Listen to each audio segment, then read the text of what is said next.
সমাজসেবক দেবাশিস সর্দার বরাবর মানুষের পাশে দাঁড়িয়ে থাকেন। তিনি দুটি পরিবারের পাশে দাঁড়িয়েছিলেন। আজ তাকে ওই দুটি পরিবারের তরফ থেকে সংবর্ধনা দেওয়া হলো। আজ সকালে তাকে সংবর্ধনা দেয় ওই এলাকার বাসিন্দারা।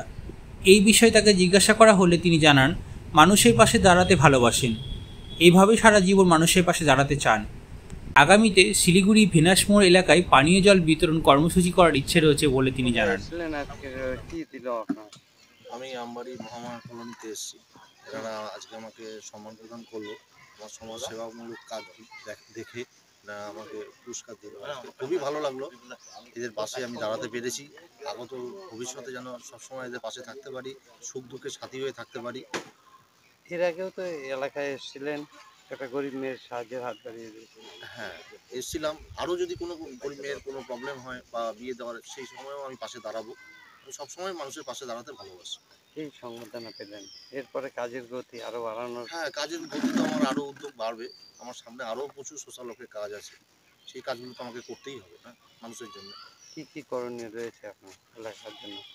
এলাকার জন্য করণীয়, দুস্থ যেসব বাচ্চারা পড়াশুনো করতে পারে না বই খাতার জন্যে, আমি চেষ্টা করবো ওদের পাশে দাঁড়ানো। বা যাদের বাড়িতে খুব মশারির প্রভাব, এখন মানে গরমকাল পড়ে গেছে, মশার উপদ্রব প্রচুর আছে। ভাবছি, চিন্তা ভাবনা করেছি যে কিছু দুস্থ মানুষদের মশারি দেবো, অল আউট দেবো, এসব করবো। কীরকম লাগছে আজকের দিন? ভালোই লাগছে আমার।